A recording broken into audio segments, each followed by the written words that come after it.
എത്ര പെട്ടെന്നല്ല ഒരാഴ്ച പോയത്. എനിക്കെന്തായാലും ഈ ആഴ്ച ഭയങ്കര സ്പീഡായിട്ട് പോയ പോലെ തോന്നിയിട്ടാ.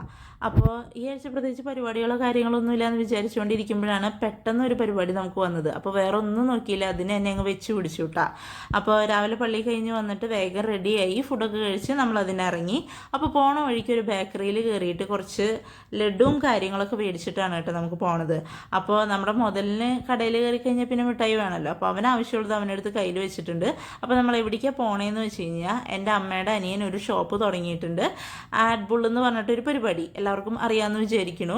അപ്പോൾ അതിൻ്റെ കൂടെ കരിക്കും കരിമ്പിൻ ജ്യൂസും ഒക്കെ വെച്ചിട്ട് കൊടുക്കുന്ന ഒരു ഷോപ്പാണ് കേട്ടോ. അപ്പോൾ ഇതെവിടെ വരണേന്ന് വെച്ച് കഴിഞ്ഞാൽ നമ്മുടെ പന്നിയങ്കര ടോളിൻ്റെ തൊട്ടടുത്ത്, ടോള് കഴിഞ്ഞിട്ട് തൃശ്ശൂർക്ക് പോകുമ്പോൾ ടോള് കഴിഞ്ഞിട്ട് ലെഫ്റ്റ് സൈഡിൽ കാണുന്ന ആദ്യത്തെ ഷോപ്പാണ് കേട്ടോ. അപ്പോൾ ആ വഴിക്ക് ആരെങ്കിലും പോകണ്ടെങ്കിൽ അവിടെ നിർത്തി നിങ്ങളുടെ വണ്ടിക്ക് ആവശ്യമുള്ളതാണെങ്കിൽ അതൊക്കെ ചെയ്ത് പിന്നെ കരിമ്പിൻ ജ്യൂസാ കരിക്ക എന്താണെന്ന് വെച്ചാൽ കുടിച്ചിട്ടൊക്കെ പൊക്കോളൂ കേട്ടോ. അപ്പോൾ ദേ ആ റിബൺ പിടിച്ച് പോകണതാണ് കേട്ടോ എൻ്റെ ചാച്ചൻ, എൻ്റെ അമ്മയുടെ രണ്ടാമത്തെ അനിയനാണ്. പിന്നെ നമ്മുടെ മുതലിനെ അവിടെ ചെന്ന് കഴിഞ്ഞ് കഴിഞ്ഞാൽ വിറകിക്കൊണ്ട് നടക്കലാണല്ലോ. അപ്പോൾ പൊന്നിയും ലൈജിയും ഒക്കെ നേരത്തെ വന്നിട്ടുണ്ട്. പിന്നെ അവർ ഡെക്കറേഷൻ പരിപാടികളൊക്കെയാണ്. അപ്പോൾ നമ്മളും അതിൻ്റെ കൂടെ കൂടി കുറച്ച് കഴിഞ്ഞപ്പോൾ ചാച്ചൻ അച്ഛനെയും കൊണ്ടൊക്കെ വന്നു, അമ്മച്ചീനെയും അപ്പച്ചനെയും ഒക്കെ കൊണ്ടുവന്നു. അപ്പോൾ ഞാൻ ഒട്ടും എക്സ്പെക്റ്റ് ചെയ്യാത്ത എന്നാൽ എനിക്ക് ഭയങ്കര സന്തോഷമുള്ളൊരു സംഭവമായിരുന്നു. അമ്മച്ചി അപ്പച്ചനാണ് ഉദ്ഘാടനം ചെയ്തത്, എൻ്റെ അമ്മയുടെ അപ്പനും അമ്മയും. അപ്പോൾ അത് കണ്ടപ്പോൾ എനിക്ക് ഭയങ്കര സന്തോഷമായിട്ടാണ്. പിന്നെ കൂടെ തന്നെ വെഞ്ചിരിപ്പല്ല കൂതാശ കാര്യങ്ങളൊക്കെ ഉണ്ടായിരുന്നു.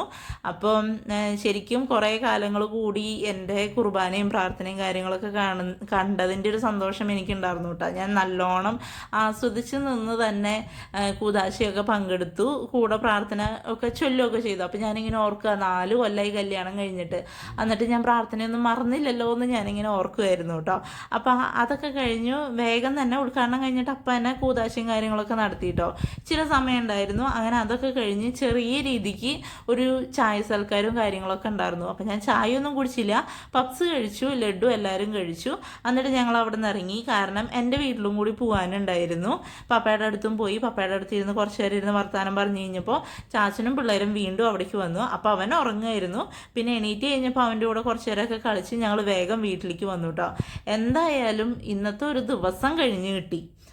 ഞങ്ങളൊരു 3 മണിയൊക്കെ ആയി വീടെത്തിയപ്പോൾ. അപ്പോൾ എല്ലാവരും ഇഷ്ടപ്പെട്ടാൽ ലൈക്ക് ചെയ്യാനും സബ്സ്ക്രൈബ് ചെയ്യാനും മറക്കല്ലേ.